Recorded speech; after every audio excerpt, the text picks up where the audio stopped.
pantalla.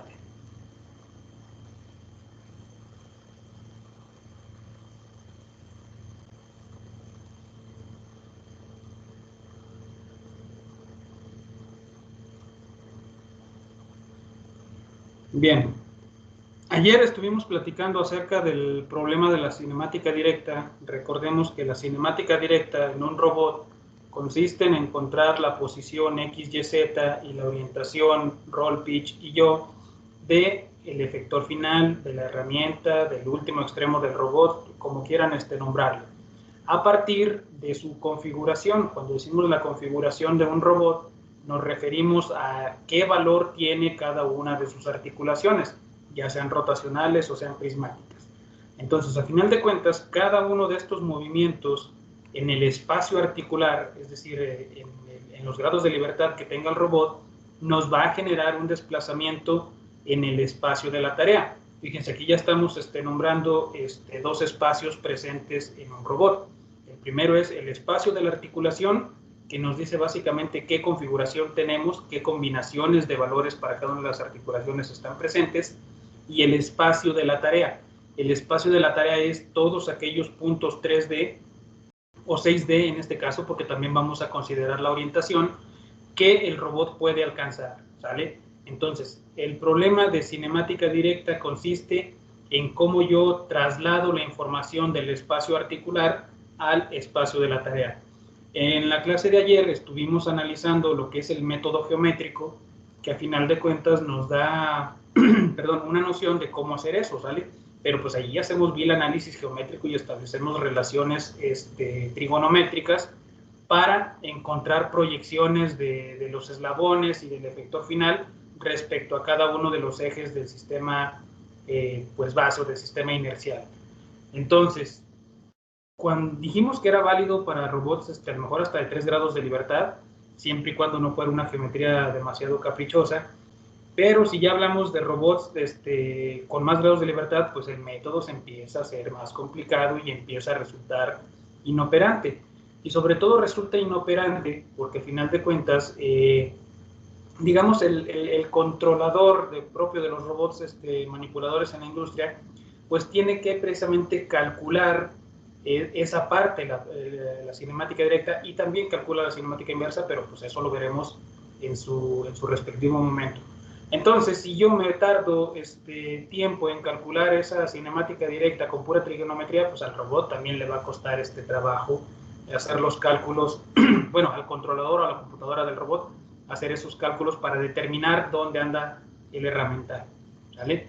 Entonces, ante esta situación y aprovechando que tenemos la herramienta de las matrices de transformación homogénea, pues en 1955 Denavit y Hartenberg, son dos personas diferentes si mal no recuerdo, proponen un método que permita estandarizar la forma de calcular la cinemática directa de los robots, de tal forma que es un método sistemático que con 4 movimientos simples nos permite describir cómo van variando los marcos de referencia en la cadena cinemática del manipulador.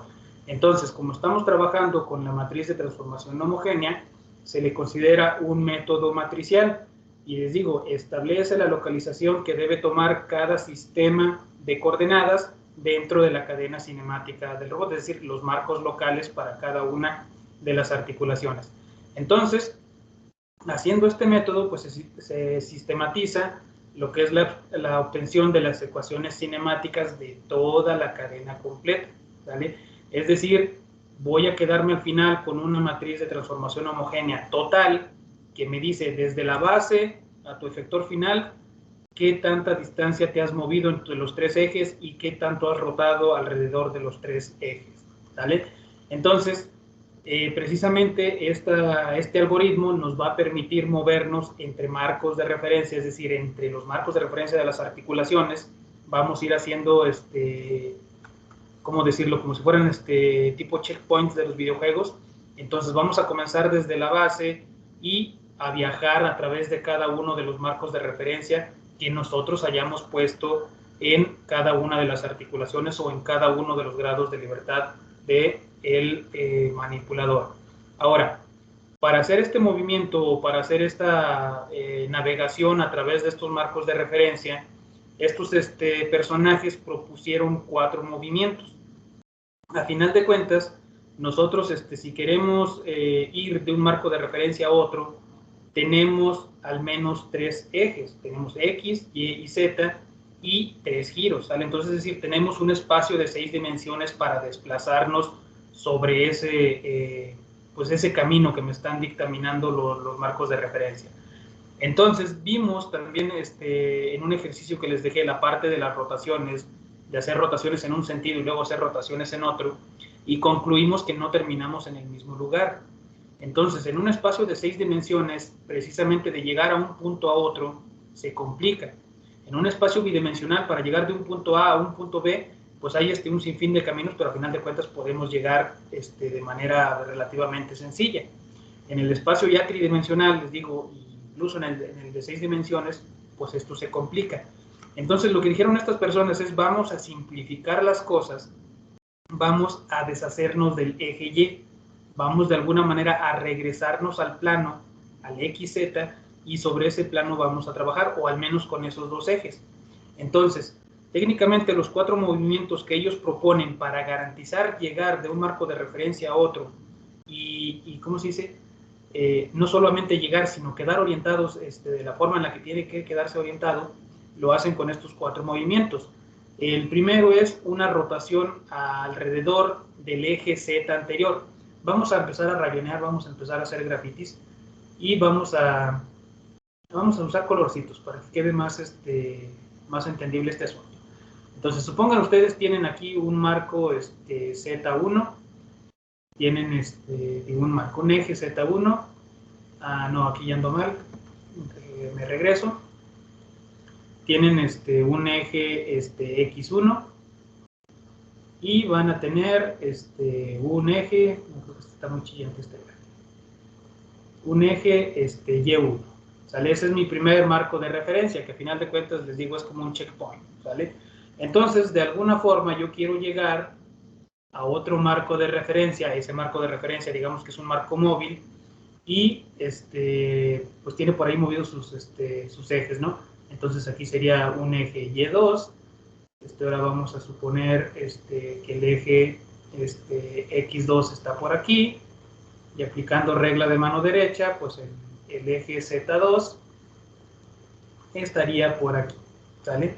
Entonces les reitero, estos personajes dijeron, ¿sabes qué? Pues vamos a delimitar los movimientos posibles que tenemos en el espacio 6D, de tal forma que nos quitamos traslaciones sobre el eje X y sobre el eje Y, y rotaciones sobre el eje Y, y nada más me voy a quedar con traslaciones y rotaciones en los otros 2 ejes. Entonces voy a definir 4 movimientos que me van a garantizar siempre hacer ir del marco de referencia S1, llegar al marco de referencia S2, ¿vale?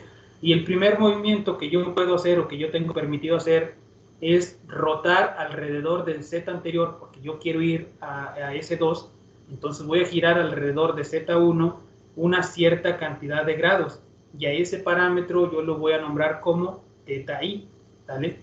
Después puedo trasladarme a lo largo de ese eje Z, el anterior, porque quiero llegar al sistema 2, una distancia que voy a nombrar una distancia D, ¿sale? Después puedo trasladarme a lo largo del X actual, es decir, a lo largo de este eje X, una distancia A, y puedo rotar alrededor de este eje X un ángulo alfa, y con eso voy a garantizar que estos marcos de referencia van a quedar completamente empalmados o fusionados, como quieran ustedes decirlo. Entonces, con estos 4 movimientos básicos, yo puedo ir desde aquí hasta acá, y garantizo que siempre voy a llegar ahí y voy a quedar bien orientado, ¿sale? Solamente que el producto de las matrices, recordemos, no es conmutativo, entonces las transformaciones se tienen que realizar en el orden indicado, ¿sale?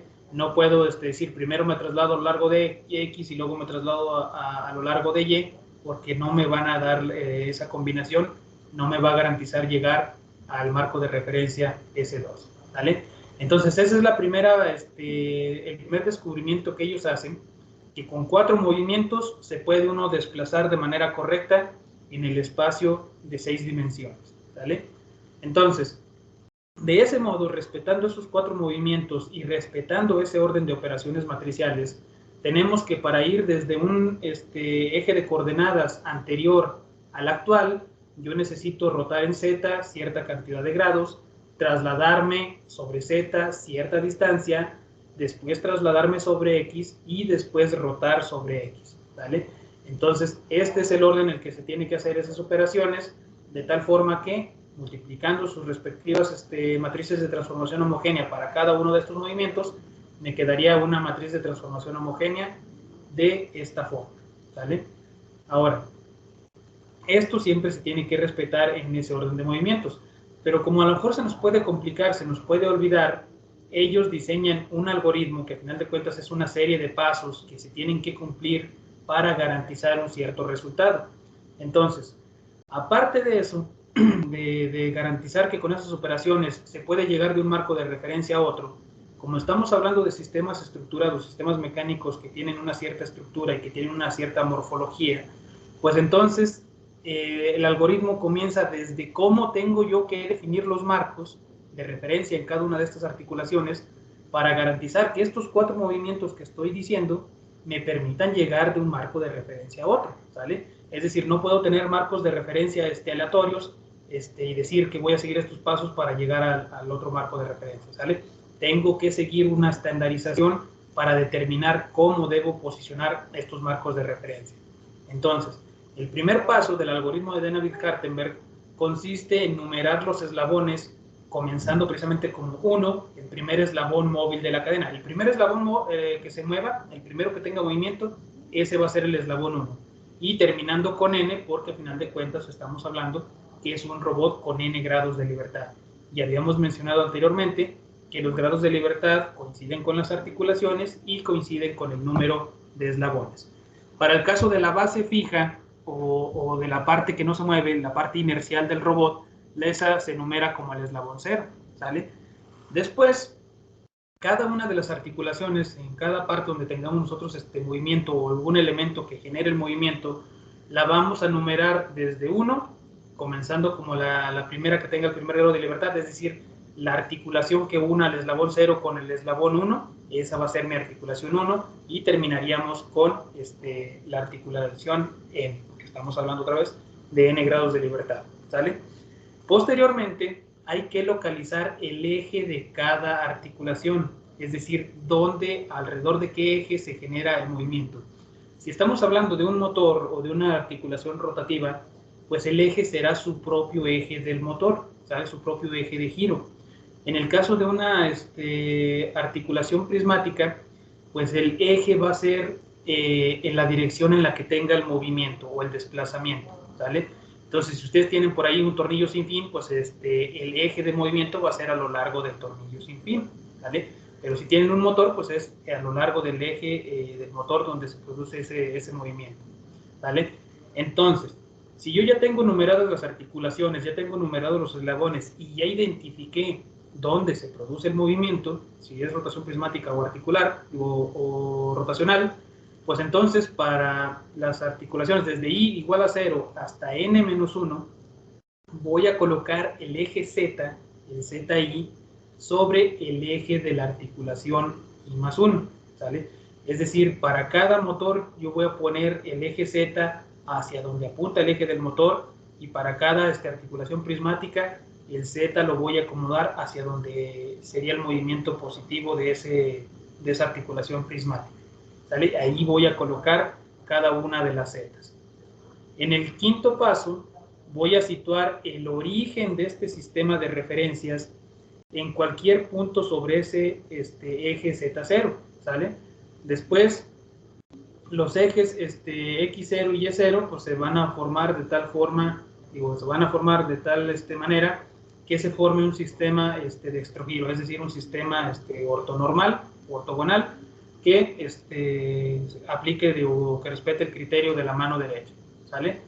Después, en el paso 6, para cada una de las articulaciones que estoy manejando desde 1 hasta la penúltima articulación, voy a situar el origen de cada uno de esos sistemas solidario al eslabón, es decir, que esté pegado al eslabón en turno, en la intersección que haga ese eje ZI con una línea común entre el Z anterior y el Z actual. Es decir, si por algún motivo yo tengo estas dos Zetas de mi sistema de referencia S1 y S2, si yo fuera a colocar el origen de estos dos sistemas, pues entonces tendría que buscar en qué momento la proyección de ellos se cruza. Si yo genero este eje al infinito en ambos sentidos, y si yo empiezo a generar este eje al infinito en los dos sentidos, yo notaría que aquí hay un punto de intersección entre esos ejes Z. Entonces, automáticamente, aquí sería el origen de mi sistema 1. ¿Sale? Entonces, técnicamente, Z tendría que correr para acá, y estos ejes que yo había puesto más abajo, pues tienen que reacomodarse. ¿Sale? A eso nos referimos con esta parte. El origen de los sistemas de referencia tiene que coincidir con el punto donde se intersecten zetas consecutivos, ¿vale? Eso lo vamos a ver más adelante. Ahorita el chiste es que me vayan entendiendo cómo se va acomodando toda esta parte del algoritmo. Después, sobre el eje XY para cada una de las articulaciones, lo tengo que colocar en una línea normal que sea común a Z I-1 y ZI. Si se fijan, en este punto, estas dos zetas que estoy proyectando, que ya definí que ahí hay un origen, entre esos dos zetas se forma un plano, entre esas dos líneas que se intersectan en algún punto.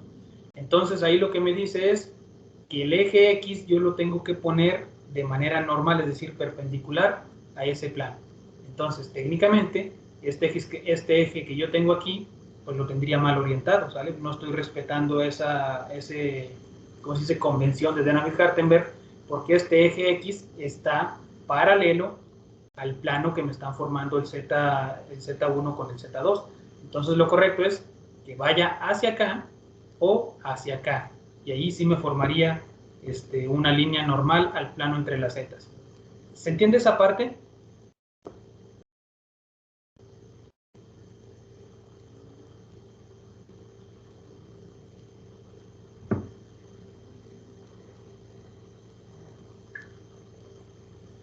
Sí, profe. Digo, porque luego de repente, ¿se acuerdan que en algún momento en alguna clase les mencionaba que para esta cuestión de robótica se necesita mucha imaginación espacial? Y pues obviamente estamos hablando de espacios tridimensionales, entonces luego de repente explicar todo en un plano, en una pantalla, pues cuesta trabajo, y más si no me sé explicar bien, pues ahí nos podemos hacer garras bien sabrosas. Entonces, si en algún momento les cuesta trabajo visualizar algo, díganmelo, y le tratamos de dar una vuelta de tuerca para ver si lo podemos explicar mejor.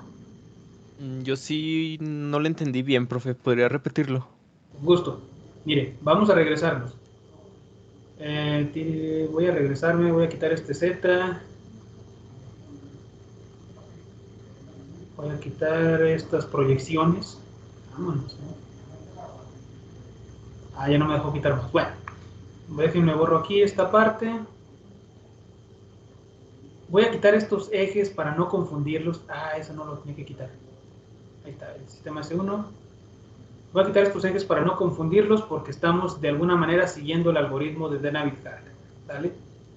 Entonces, para no confundirnos, ahorita yo identifiqué que tengo dos motores, vamos a suponerlo de esta forma. El robot está construido ahí con motores, entonces aquí tiene un motorcito, este sería el eje, ahí está el motorcito, todo chafa, y ahí le pongo sus dos cablecitos hasta para que se vea que sí es un motorcito, ¿no? Este sería el eje del motor. Dijimos que la primera parte del algoritmo para colocar los marcos de referencia donde tienen que ser, y que de alguna forma me faciliten el análisis de la cinemática y me permitan establecer esta parte de los 4 movimientos para ir de un marco de referencia a otro, pues nos dice que primero debo colocar los zetas en el eje donde se produce el movimiento. En este caso, en los motores, pues es directamente sobre el eje, ¿sale? Sobre el eje de los motores.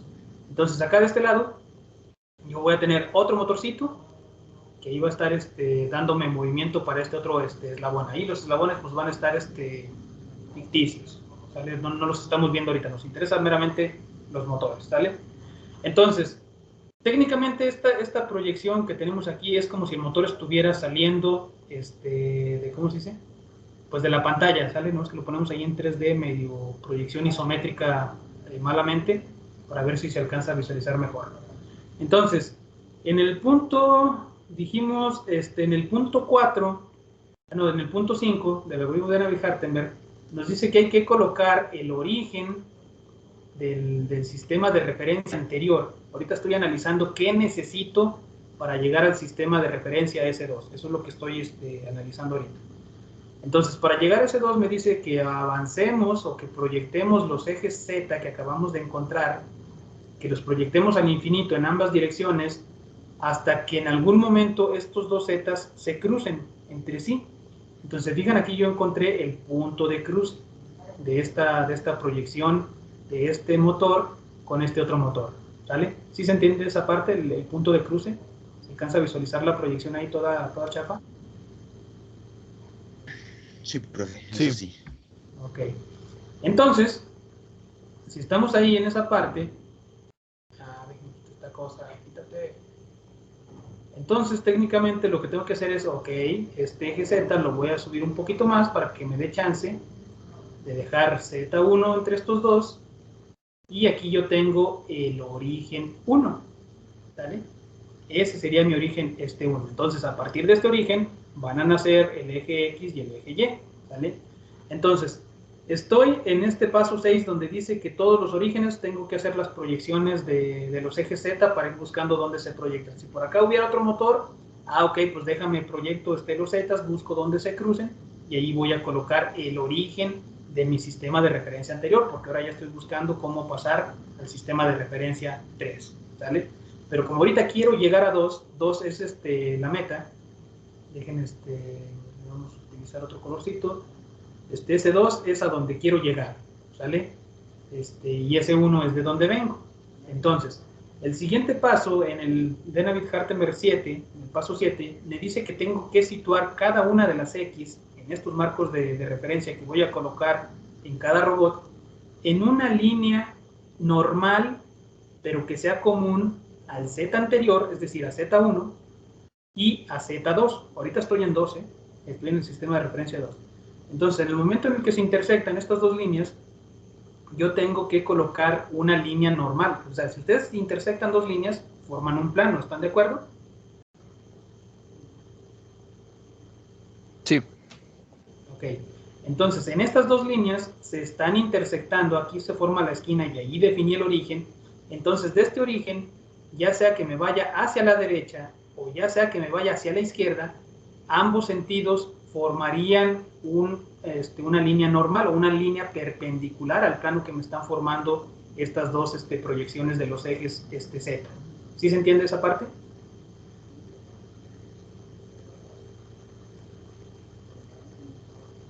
Sí, sí se entiende. Ok, perfecto. Entonces, aquí ustedes deciden al final de cuentas, bueno, no, mejor luego se los digo, para seguir, para ir respetando el algoritmo, porque luego de repente hay truquitos que nos ayudan a hacer este algoritmo más rápido. Entonces, yo voy a definir mi X1 en este sentido, ¿sale? Este va a ser X1. Déjenme borro esta otra línea que había hecho para acá para que no nos eche mosca, ¿sale?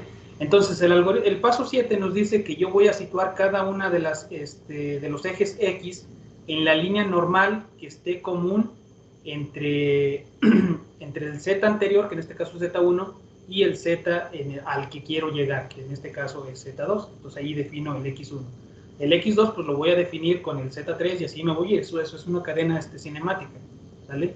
Y después el YI lo voy a definir o lo voy a situar de tal forma que se forme pues la regla de la mano derecha, ¿no? Entonces, si yo tengo X para un lado, Y lo tengo para el otro, pues entonces, el Z lo tengo hacia el otro lado, pues entonces, por regla de la mano derecha, el Y quedaría de ese lado, ¿sale? Y ahí quedaría Y1, siguiendo regla de la mano derecha, ¿sale?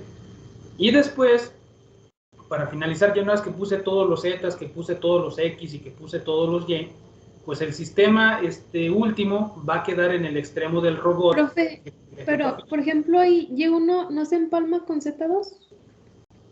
¿Y1 con Z2? No, técnicamente este Z2 está hacia afuera de la pantalla, por así decirlo, en esta proyección isométrica rara.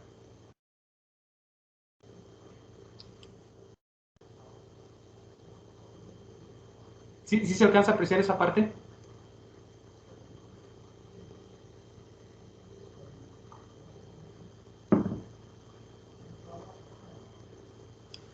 Ah, sí, creo que sí.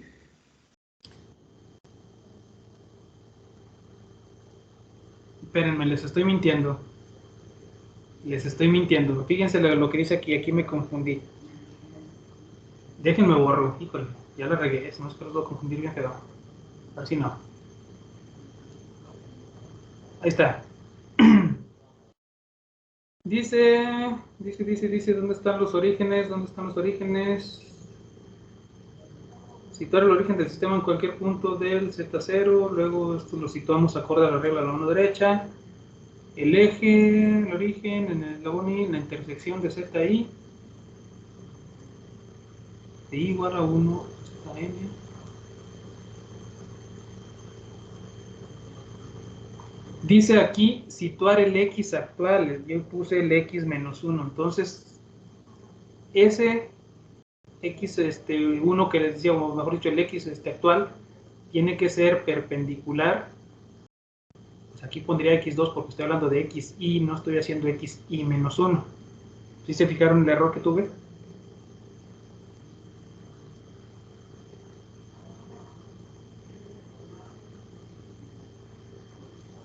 ¿Sí más o menos o no más o menos?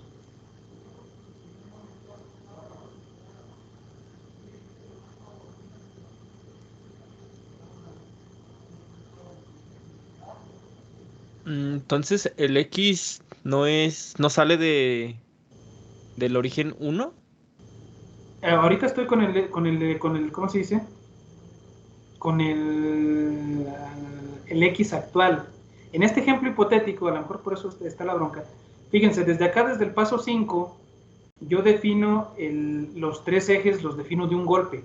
Para mi marco inercial, defino de golpe, pues sabes que aquí yo quiero el X0, para acá quiero el Z0, y para acá defino el Y0. Entonces, el algoritmo me dice que mi primera articulación, esa es la que voy a empezar a definirle los ejes X, Y, Z conforme al algoritmo, ¿sale? Entonces, técnicamente, estoy definiendo el X actual con el X anterior, digo, con el Z anterior y con el Z actual, ¿sale? Entonces, el que puse hace rato aquí, X1, yo lo estaba haciendo equivocadamente como si fuera XY menos 1. Ese es el error que tuve. Entonces, técnicamente X2, o sea, sigue manteniendo la misma regla, tiene que ser una línea normal común al plano que me formen estas dos zetas proyectadas, ¿sale? Entonces, el X2 quedaría en esta dirección.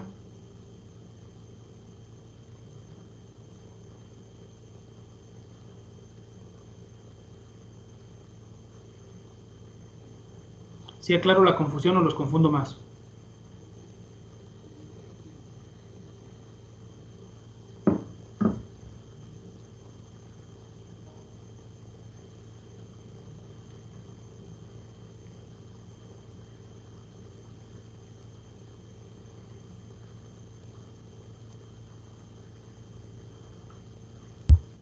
Entonces, ¿el X2 puede salir de cualquier parte del plano o tiene que ser de Z2? Va a salir del origen 2, según lo definamos en el paso 6, con el eje, con el sistema 3. Pues les digo, es que es una secuencia de primero defino los zetas, primero defino los orígenes, luego defino todos los X y luego defino todos los Y para los eslabones.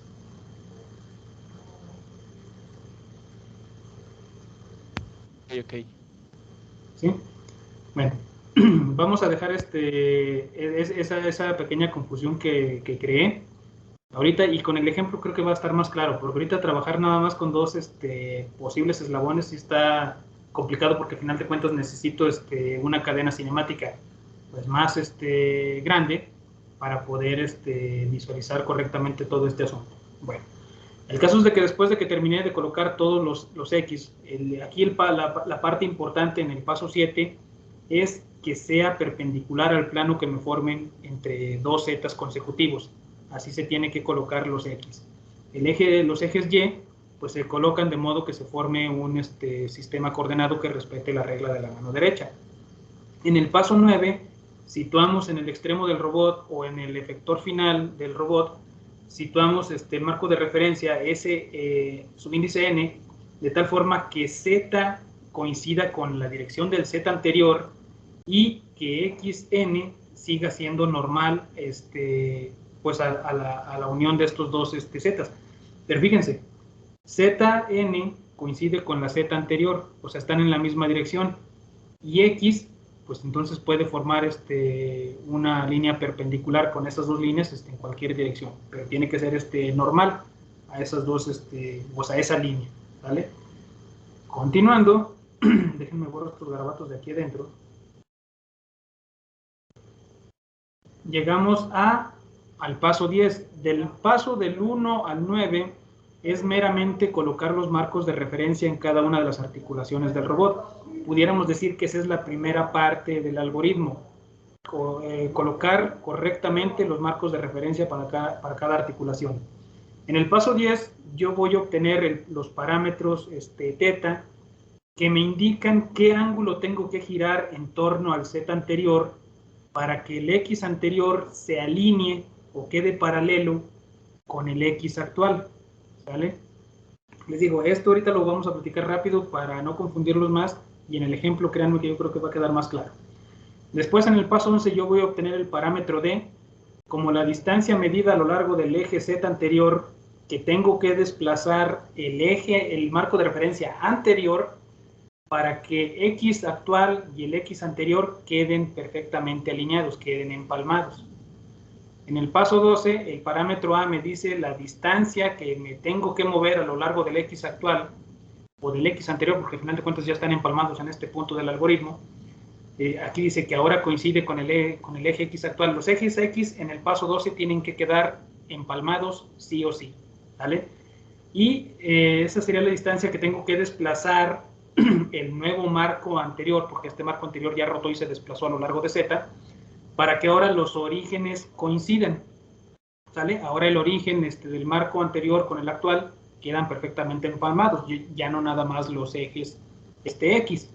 Y por último, el parámetro alfa me dice qué tanto tengo que girar alrededor del X actual o X anterior, que es lo mismo, para que ahora coincida el marco de referencia anterior, coincida o quede totalmente embonado con el eje, con el sistema de referencias actual, ¿sale?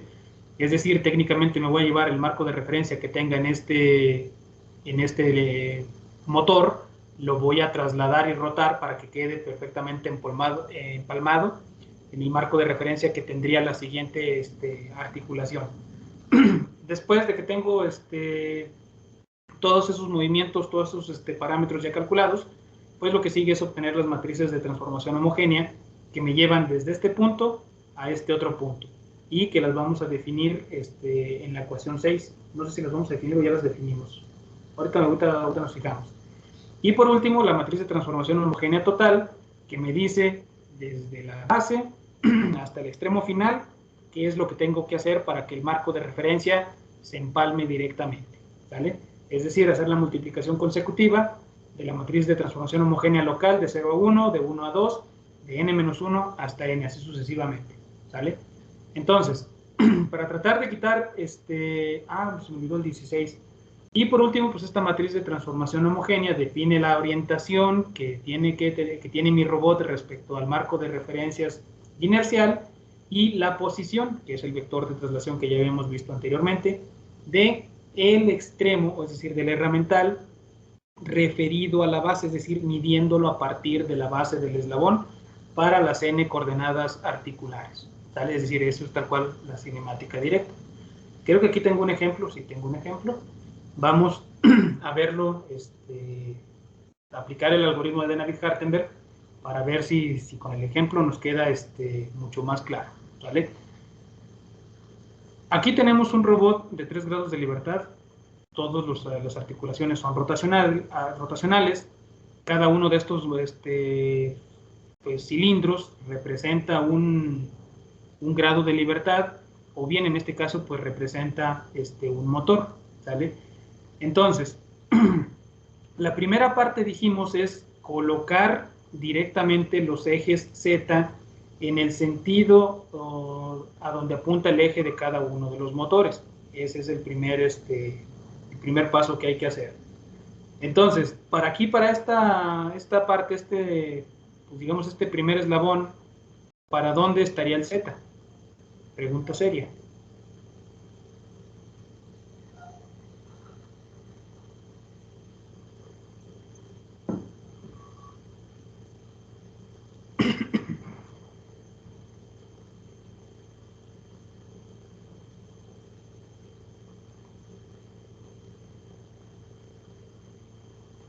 Estaría para arriba.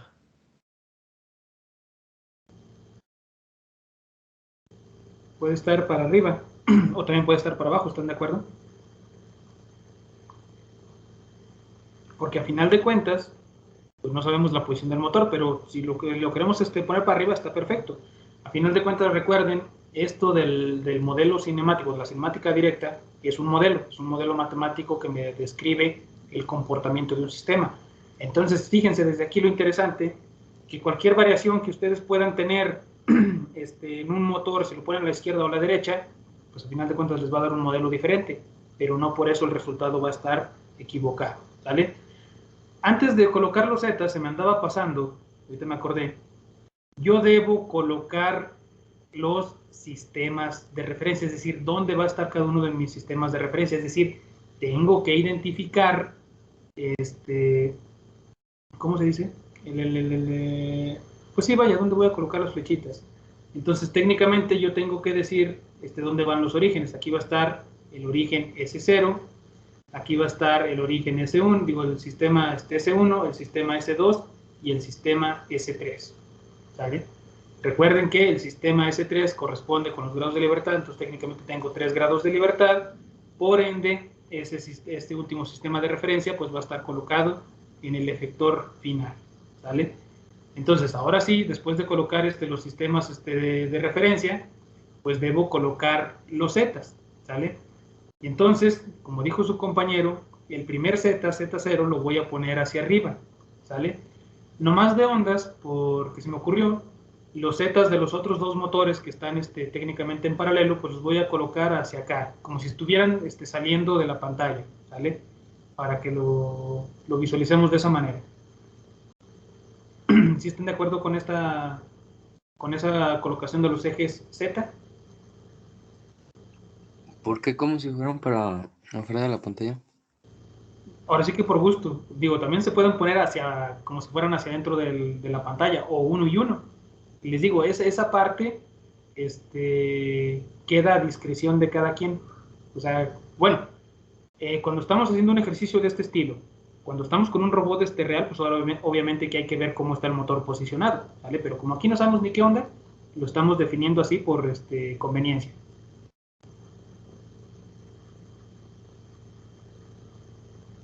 ¿Sí más o menos o no más o menos?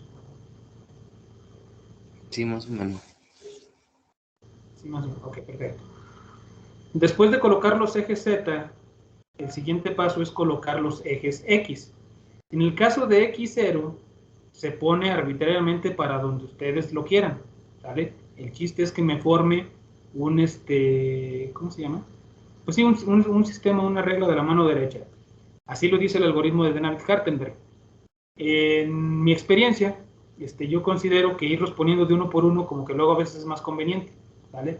Entonces, en la siguiente diapositiva, por conveniencia, yo puse el Z0 hacia la derecha, porque a final de cuentas, si nosotros seguimos el algoritmo de Dennard-Hartenberg, nos decía que, por ejemplo, el el X actual, yo tenía que considerar las líneas proyectadas de cada uno de los zetas. ¿A qué me refiero con eso? El Z0 yo lo iba a proyectar en todos los sentidos hacia arriba y hacia abajo.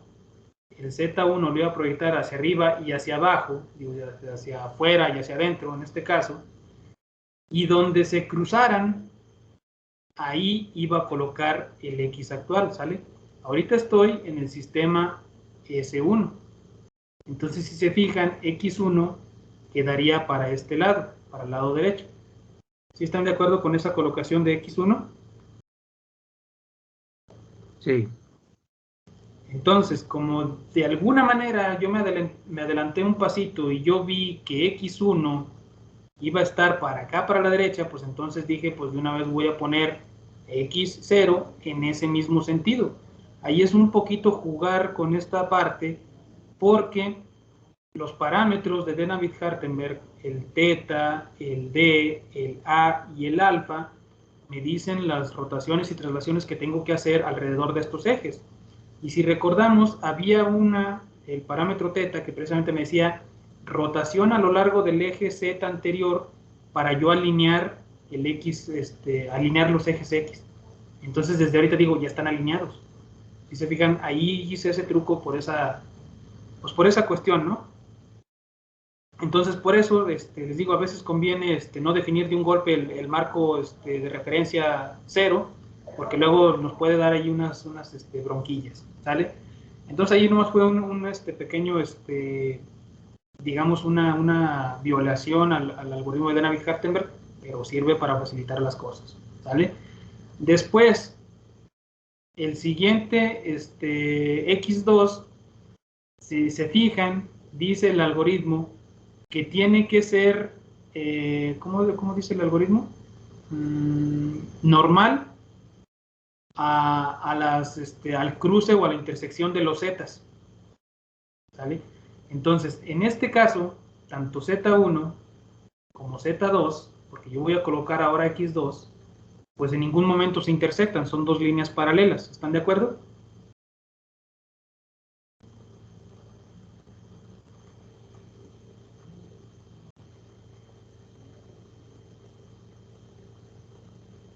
Sí.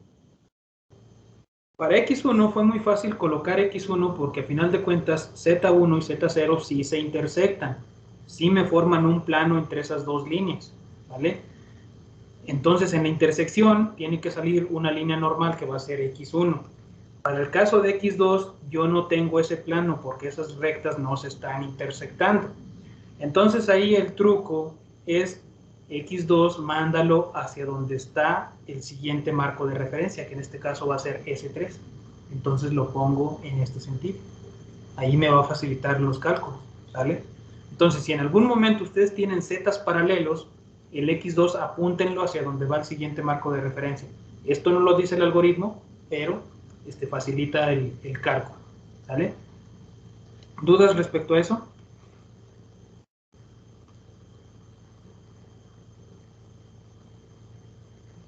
Creo que no.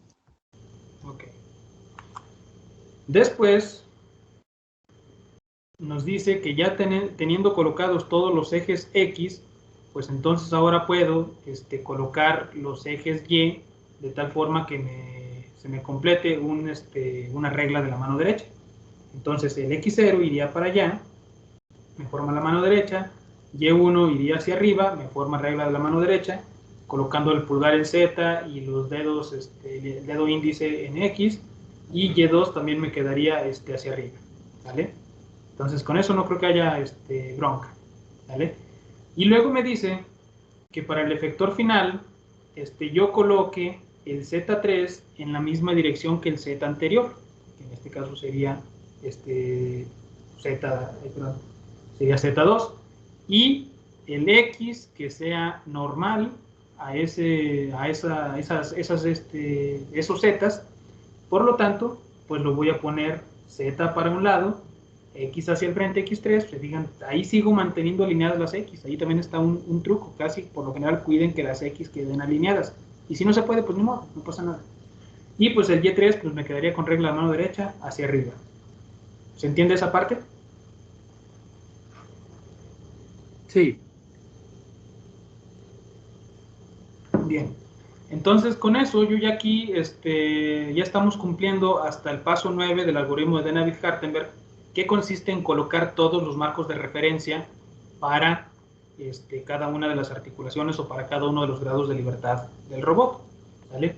Porque recuerden, a mí me interesa conocer la posición de este punto, pero viéndolo desde aquí, desde el origen. Yo quiero saber este punto, cuánto tienen X, este punto, cuánto tienen Y, y este punto, cuánto tienen Z, porque me interesa conocer la posición del herramental en todo momento. Y no solamente la posición, sino que también me interesa la rotación, ¿sale? Entonces, hasta aquí vamos en el punto o en el paso número 9. Profe, Dígame. ahí Y0 y Z2 están en direcciones opuestas. Y0, sí, están en direcciones opuestas. Este Z2 va hacia afuera de la pantalla y Y0 va hacia adentro de la pantalla. Ok. Sí, Gracias. luego, les digo, luego de repente en papel queda feo la cuestión del espacio tridimensional, ¿no? Pero sí. Ok, entonces déjenme borro todos estos garabatos. Esos son los marcos de referencia, ya nos quedaron de esa manera. Entonces viene la segunda parte del algoritmo de Dynamic-Hartenberg, que es calcular, o mejor dicho, sí, calcular los parámetros de Dynamic-Hartenberg. Los parámetros, ya dijimos, son 4. Aquí abajito les pongo la representación. Es teta i, o es decir, el parámetro teta es rotación a lo largo del z anterior para alinear los ejes X, es decir, llevarme el eje X anterior con el X actual. El parámetro D es una traslación, es una flechita, a lo largo de Z para alinear los orígenes. El parámetro A es una traslación a lo largo de X para seguir alineando los orígenes, porque puede ser que queden alineados en Z, pero no alineados en X, o al revés. Y el parámetro alfa es una rotación en X para alinear los ejes Z y que los dos marcos de referencia queden perfectamente alineados. Y aquí es donde se pone difícil el asunto, y es donde les recomendaba la parte de utilizar sus marcos de referencia con sus lapicitos o con sus colores o maderas o lo que fuera, con estos 3 colores, porque precisamente nos van a permitir analizar esa parte. A lo mejor en la parte de imaginación no podemos, pero con la parte ya algún objeto real, algo tangible, lo podemos visualizar. Esta tabla de parámetros de Dynamic-Hartenberg, estos son los 4 parámetros de Dynamic-Hartenberg, la vamos a completar con los movimientos que habíamos descrito al principio, que nos permitan llevar este marco de referencia a S0, a S1, empalmarlo y fusionarlo, y luego viajar a S2 y empalmar y fusionar. Es como tipo la fábula esta de Hansel y Gretel, tenemos que ir recogiendo cada una de estas migajas, ¿sale? Entonces viene lo bueno. Aquí sí necesito y requiero de toda su atención y de toda su imaginación. Voy a analizar el eslabón 1, ¿sale? Es decir, toda esta parte de aquí, lo que está entre S1 y S0. Si yo quiero llevarme el marco de referencia S0, lo quiero colocar exactamente encima de S1, aquí va la pregunta. ¿Cuánto tengo que rotar yo alrededor del Z0 para que el X0 quede alineado con X1? Nada. Primera respuesta. ¿Alguien tiene una respuesta diferente? 90 grados. 90 grados, otra respuesta. ¿Alguien tiene otra?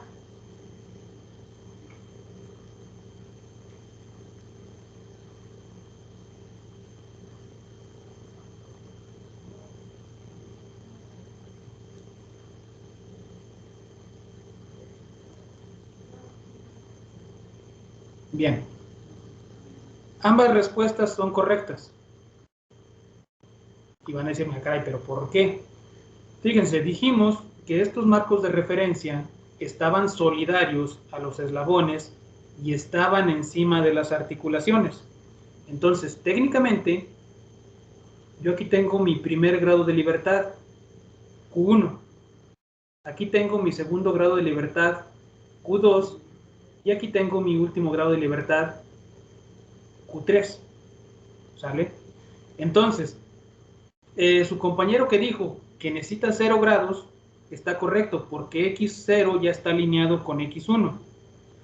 Y el compañero que dijo que se necesitaban 90 grados también está correcto, Porque si este motor gira 90 grados, ¿qué le pasa a X0 y a X1? ¿Se mantienen alineados o no? Sí, se mantienen alineados. Entonces, aquí fíjense, aquí técnicamente lo que yo necesito girar en Z para que se mantengan alineados va a ser Q1.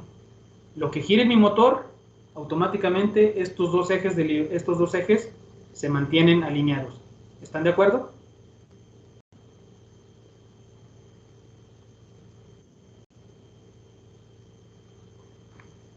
¿Podría repetir por qué 0 y 90 grados están correctos? Porque aquí yo tengo un motor que está girando. Entonces, técnicamente, cualquier valor que tome el motor, cualquier ángulo que gire ese motor, X0 y X1 se mantienen alineados.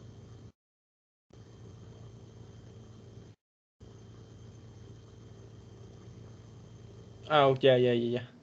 Sí, sí, o sea, es que es un solo sólido, es un solo mecanismo. Entonces, el motor gira, ese marco de referencia, ese cero, está solidario al eslabón, entonces lo que se mueve el eslabón se gira ese marco de referencia y por ende se gira toda la demás estructura. Entonces, estos ejes X1 y X0 ya están alineados y lo que gira el motor es lo que se necesita para mantenerse alineados. Suena medio ambiguo, medio raro, pero sí, ¿no? Sí, más o menos va quedando.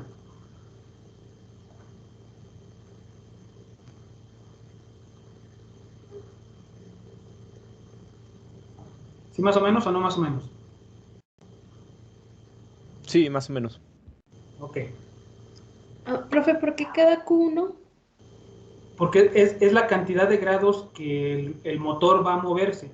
O sea, ahí está nuestro grado de libertad. Entonces, si el motor, usted le dice al motor, gírate 120 grados, automáticamente este X se gira 120 grados, pero como es toda una sola estructura completa, pues entonces este X1 también va a girar 120 grados. O sea, lo que gira el motor es lo que se requiere girar en Z para que estos se mantengan en la misma dirección, se mantengan alineados. Ah, sí, ya, profe. Gracias. Bien, no de nada. Entonces, ya que garantizo que con cualquier movimiento alrededor de Z0, el X1 y el X0 se mantienen unidos o se mantienen alineados, ahora la pregunta es, borré el Q1. Q1. ¿Cuánto tengo que trasladarme a lo largo de Z0 para que este origen coincida con este origen?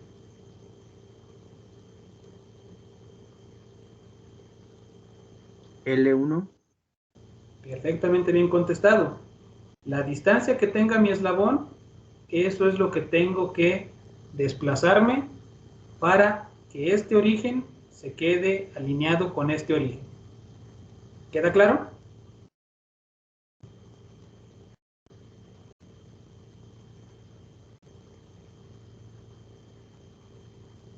Digo, obviamente suponiendo que están completamente uno encima del otro, ¿verdad? Pero vamos a suponer que sí, para facilitar este análisis. ¿Seguimos? Sí. Bien. Entonces, les digo, ahora sí que como programa de Plaza Sésamo, Plaza Barney, hay que utilizar mucho la imaginación. Entonces, técnicamente este origen ya está empalmado con este otro origen. Los ejes X están exactamente coincidentes uno con otro, están empalmados, ahí ya están fusionados. Entonces, ahora la pregunta es, a lo largo de esos ejes X fusionados, ¿cuánto tengo que desplazarme para que los orígenes queden empalmados? 0. ¿Correcto? ¿Están de acuerdo?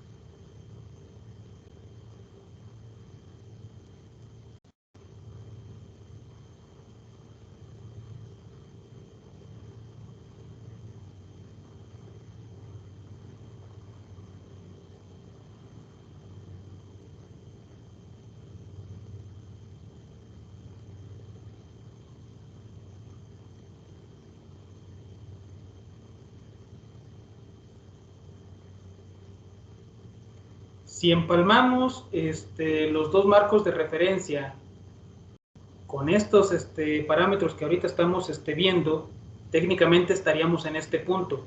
Los ejes X ya están alineados, los orígenes ya están empalmados y solo me falta este punto, el parámetro alfa. ¿Cuánto tengo que girar alrededor de estos X para que el Z0 quede empalmado con el Z1? 90 grados. ¿Están de acuerdo?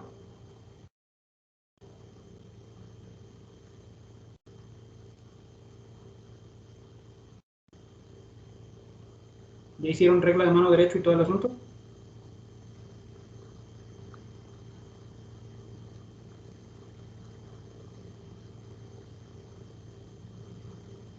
Es lo que va a girar alrededor de X, ¿verdad? Alrededor de X. Ponemos Sí, 90. Mándeme. Digo que sí, 90. 90. Por lo general lo representamos con radianes y lo ponemos como pi medios o 90 grados, como ustedes gusten, pero al final de cuentas creo que es más conveniente ponerlo en pi medios porque luego de repente MATLAB y todos estos demás software de cálculo numérico trabajan en radianes, ¿no? Y luego pues nos van a dar unos resultados ahí horribles, ¿no? Si le ponemos 90. Entonces técnicamente 90 grados es lo que yo necesito para, y ahora sí, con estos 4 parámetros, yo me trasladé a lo largo de, rotear alrededor de Z, me trasladé a lo largo de Z, me trasladé sobre X y giré sobre X para que este marco de referencia S0 quede completamente empalmado con S1. ¿Sale? Entonces ya recogí la primera migaja de Hansel y Gretel. Ya tengo, solamente digo, ahora ya nomás me restan otras 3. ¿Queda claro esta parte?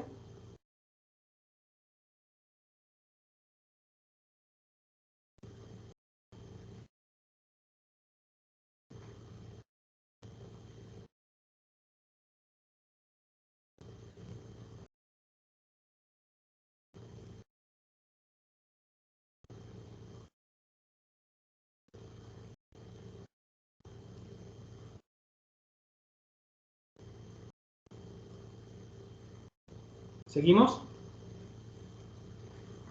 Sí. Sí.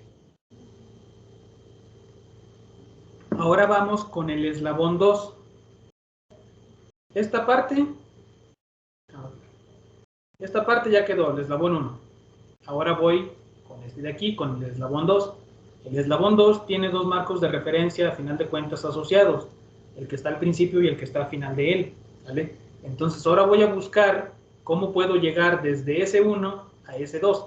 Recuerden que S1 ya absorbió a S0, ¿vale? Ya dijimos qué es lo que necesito para empalmar S0 con S1, ¿vale? Entonces ahora la pregunta es, alrededor de Z1, ¿qué tanto tengo que girar para que X1 se mantenga alineado con X2?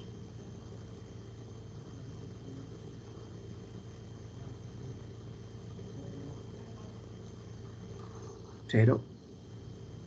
¿Es correcto? Cero. ¿Alguien tiene otra respuesta? Cero. ¿Tiene también 0? ¿Alguien tiene otra respuesta?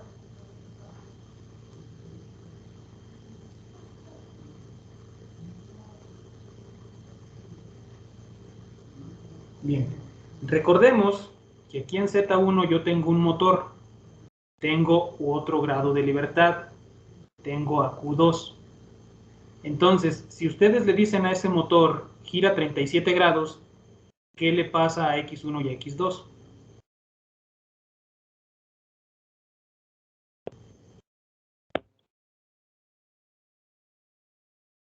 Ambos se dan igual, ¿no? Se mantienen. Entonces, técnicamente, lo que yo ponga en Q2 es un movimiento alrededor de Z1, del Z anterior, y me permite mantener alineados X1 con X2. Entonces aquí, en el parámetro θ, para el eslabón 2, sería Q2, que es la misma explicación que hace rato dimos para Q1. Lo que gire Q1 hace que X1 con X0 se mantenga alineado. Lo que yo gire en el segundo motor, en Q2, me mantiene X1 alineado con X2. ¿Están de acuerdo? Sí. Bien. Conste, ¿eh? Entonces, ahora, a lo largo de Z, de Z1, ¿cuánto tengo que trasladarme para que el origen anterior quede empalmado con el origen actual?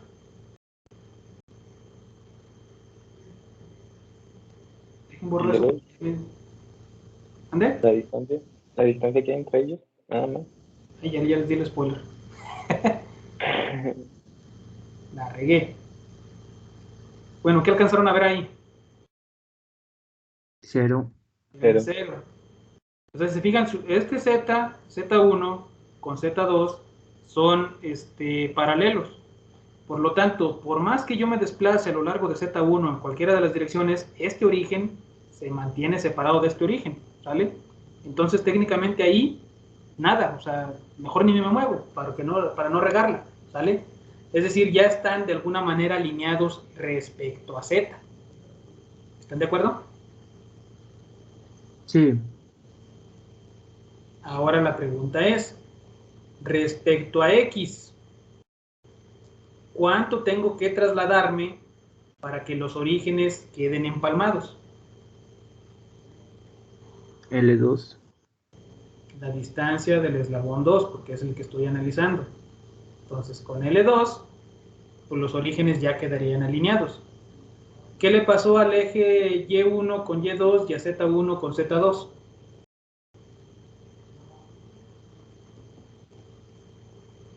¿Cómo puedo repetir la punta? Sí, los ejes Y y los ejes Z, ¿cómo quedaron después de haberme trasladado a lo largo del eje X? Ya están empalmados. Ya quedaron empalmados. Entonces, ¿cuánto tengo que girar alrededor de la X para alinear Z1 con Z2?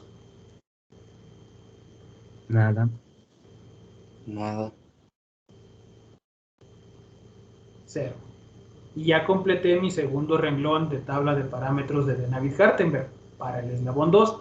Entonces, con estos parámetros, yo lo que estoy garantizando es que este eslabón va a moverse para acá, pero recordemos el marco de referencia S1 ya lleva fusionado el S0, por lo tanto, cuando hago estos 4 desplazamientos, 4 movimientos, pues entonces S1, S2 y S0 se fusionan, ¿vale?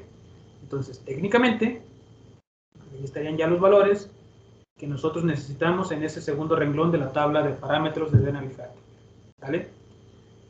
Y pregunta, para llegar de S2 a S3, ¿qué necesito aquí en la tabla de parámetros?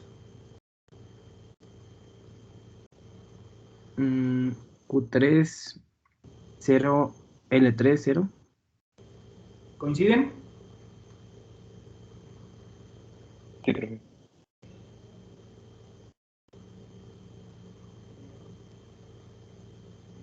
Sí, profe.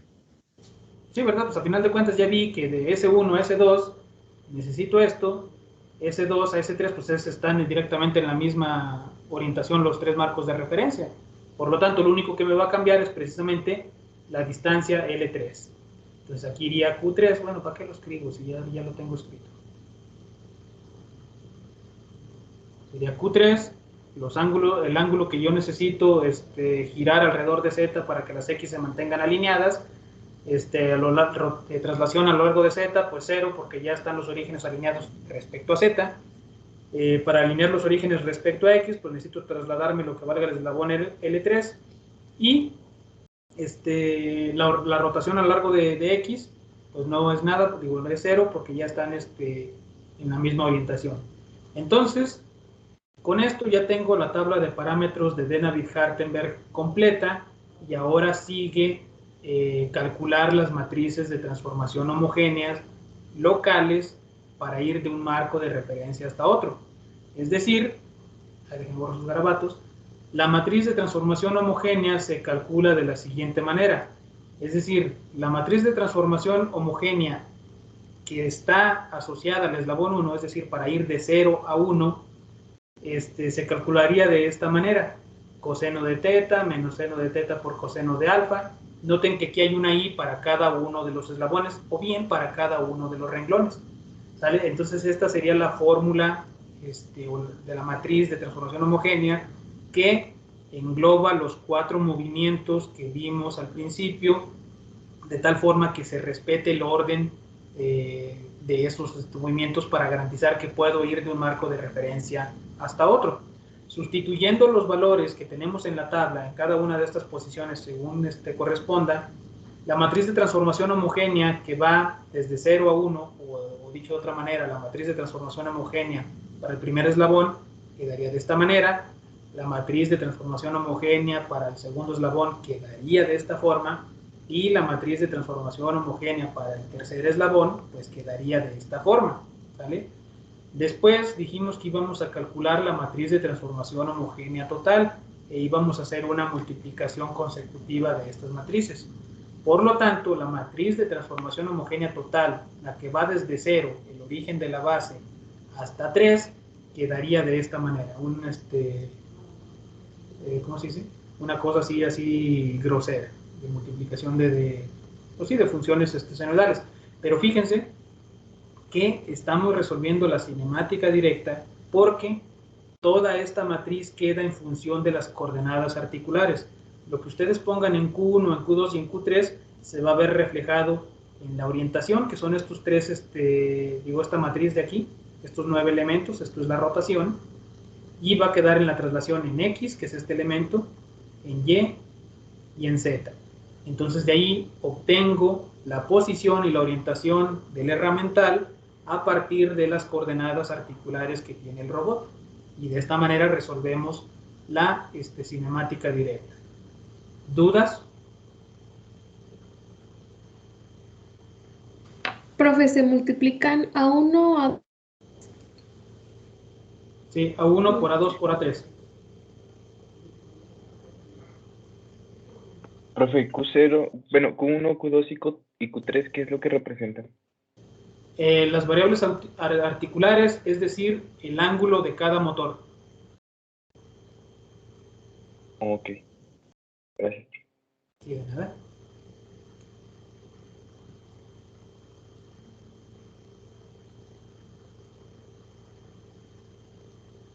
¿Sí más o menos o no más o menos? Sí, profe. Vámonos. Creo que lo vemos la siguiente clase. Creo que ahorita en esta ya no vamos a alcanzar. ¿Qué horas son? Ya... No, pues ya quedan como casi 15 minutos de clase. Lo vemos el siguiente jueves. Lo vamos a analizar. Vamos a seguir otra vez el algoritmo de Denavit-Kartenberg. Desde colocar los sistemas de referencia, colocar cada uno de los ejes, los orígenes, ver qué es lo que necesitamos para ir desplazándonos en a través de esta cadena cinemática.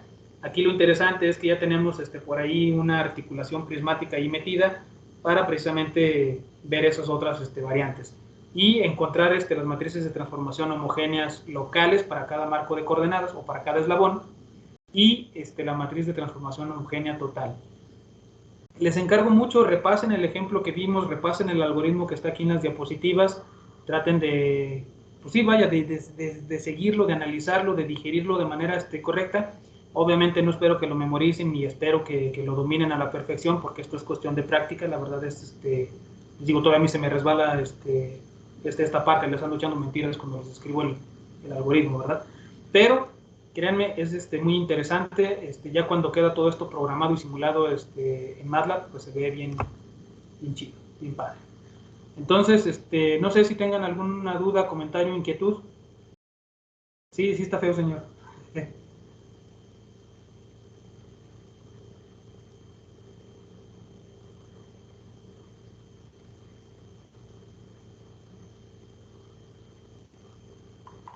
No, profe.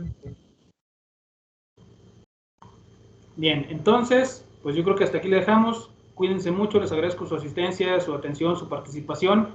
Cualquier cosa, cualquier duda, inquietud, ya saben, estoy a sus órdenes en el correo, en el Teams, en el WhatsApp. Trato de responderles lo más rápido posible. A veces ¿cómo dice?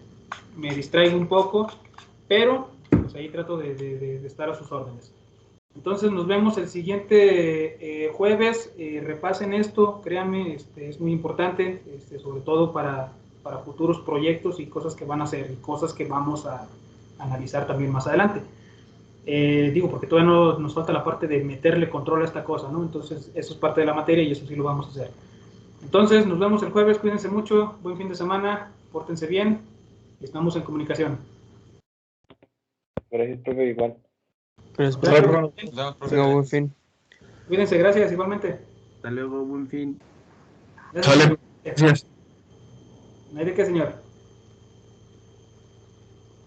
Profe, disculpe. Dígame.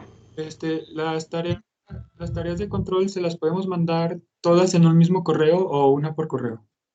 Si caben todas en un mismo correo, adelante. Nada más recuerden, cuiden que el correo no los trolee, que luego mande un enlace de que el archivo se compartió en vez de adjuntarse. Porque usted puede ver ahí directamente en su carpeta del explorador de Windows, selecciona los 7 archivos de las 7 tareas y si pesa más de 25 megas le da propiedades y si pesa más de 25 megas lo va a trolear el correo y las va a adjuntar, las va a compartir, perdón, en vez de adjuntar. Entonces nada más cuide ese detalle, que sí se vayan adjuntas y que no me llegue un enlace, que es diferente a que me llegue un archivo. Gracias. ¿No hay de qué, señor?